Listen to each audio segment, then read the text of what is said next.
The Extraordinary Rendition of Janos Farkas. Chapter 32, Part 2.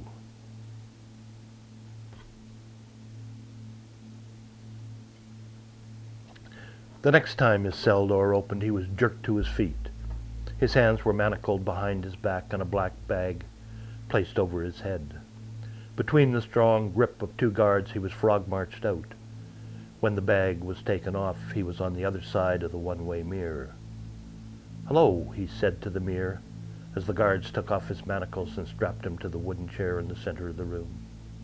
"How are you today? What would you like to know? Would you like to hear stories from my childhood? My beautiful home near the Baj? Those memories are not as painful for me as the memories you want me to make up about things that never happened." The hiss and glare of the two large floodlights starting stopped him. The shadowy figures of Harb and Colonel Abbas loomed towards him. Between them, his brightly lit face reflected back from the mirror. Was it him? The left side was puffed and discolored, with the eye almost swollen shut, but it was the right side that shocked him. There was a jagged cut running down across the cheek. The bottom part of the eyelid seemed to hang down like a loose shirt, and above the eye there was a black slash of dried blood that looked like a ghoul's eyebrow. The whole side of his face was the color of red wine swirled with black India ink. He let his head hang down, out of sight of his own eyes in the mirror. Abbas pushed his chin up, turning his face towards him. "Ah, Janos Farkas," he said. "Do you have anything you want to tell us today?" Spencer looked past him to the mirror. "Mirror, mirror on the wall, who's the fairest of them all?" The slap that came was hoped for, wanted. Spencer smiled. He could imagine Max behind the mirror, cringing with the slap, taking it personally, an amateur adding to his touch. "You smile," Abbas said. "What do you smile about?" "I smile," Spencer replied, "because I have nothing to smile about. I smile because I have nothing to tell you. I have nothing to tell you because there is nothing. There is nothing because I am only who I am. I am nothing but an actor who has been cast in the wrong part, a nothing part. And so I smile because there is nothing else to do. It is the role I have been given to play." With a small smile touched with insolence, he asked Abbas, "What's next?" Abbas's eyes twinkled, and the lips curled into a grin. Spencer looked at the face, wondering whether to spit in it. He could fight and he could win, but only this one room, and winning this room was not the role he had been given to play. He stood. His beaten leg muscles betrayed him, and he stumbled, reaching back to the chair for support. That was why they had unbound him, let him stand on his own. Without the power of his leg muscles, he was no match for anyone. He looked at Abbas, then Harb. "Help me," he said in his mind, but his lips would not say it aloud. It is not the power of the body, it is the power of the mind.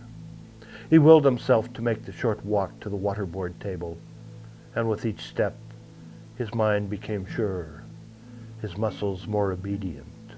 Harb strapped him down to the slanting table, his feet elevated higher than his head.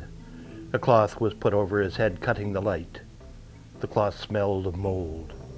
He had seen the instruments of the waterboarding process from the other side and knew what was going to happen next. He stared into his closed eyelids, willing himself into the river of light, into the consciousness that was beyond mere consciousness, into the essence of everything, pure energy. The water started to pour onto the cloth over his face. Small rivulets ran into his nose. Icy drops got sucked into his mouth with his breaths. Further into the river of light he went, searching for the state of tranquility where the body's functions go into suspended animation. But the river of light could not keep him afloat, and he found himself staring into a pool of water, a large circular enclosed pool of water, the kind a fishmonger would keep live fish in. He peered into it, looking for his mother, but only his reflection peered back. He plunged his head through it, eyes open, looking, seeking, searching. Where was she? There were fish, all shapes and colors of fish. He caught one in his teeth and raised his head. It was not his mother, and he spit it out. Down he went again, the water now filling his mouth and nostrils. He caught another fish, and when it was not his mother, he bit a piece out of its back, punishing it for not being her, for not leading him to her. The fish made him gag, and he spit it out. He did this twice more, and each time he raised his head, there were more people around the pool watching him. There was one woman, but it was not his mother. It was... And then his heart started to race. The gasping and the water became real. And before him loomed the journey to a place where his mother had gone, where others before him had gone. He could not hear the questions that were being asked him. How long have you been a terrorist? What is your relationship with Prince Howard? How do you plan the bombings? He could not hear and he could not answer because his journey was starting. On the other side of the mirror, Max swirled his whiskey in his glass. During the beating, Spencer could not be told from Janos. The waterboarding was different. Janos had never been waterboarded. Spencer had no preview to guide him. He seemed to have projected himself into another world where there was no water. Everything about him looked relaxed, so relaxed. Max put a splash more whiskey in his glass and lifted it to his face, not sipping, but nosing its complex aromas and vapors. The glass slipped from his hand. His heart seemed to stop in mid-beat, then race. His eyes widened. What had he seen? Focus hard. The right leg. A twitch. A small, almost imperceptible jerk. Jesus Christ, he said aloud. He's drowning. He's really drowning. He's so far into it, he'll drown before he talks. Shit. 10 seconds later, Max was in the other room, slamming Harb aside, throwing off the cloth on Spencer's face and releasing him. He tipped Spencer's head back and brought his cheek down to it, listening for, feeling for breath. None. Christ.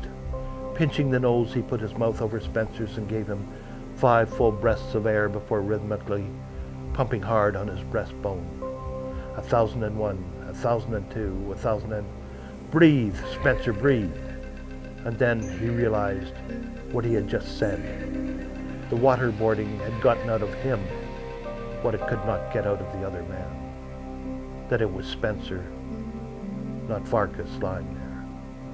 Christ, shit, damn. Pushing with one hand, he raised the other, shaking his fist at Harb. You've killed Farkas, he yelled. You've killed Farkas. Lowering his mouth, he again gave breath to the man. He looked, listened, felt for breath. Dead. He's dead, he yelled. I'll kill you, he screamed at Harb. You. Spencer, now Farkas again said. You. Who the hell are you? That's the end of chapter 32. Tomorrow, chapter 33.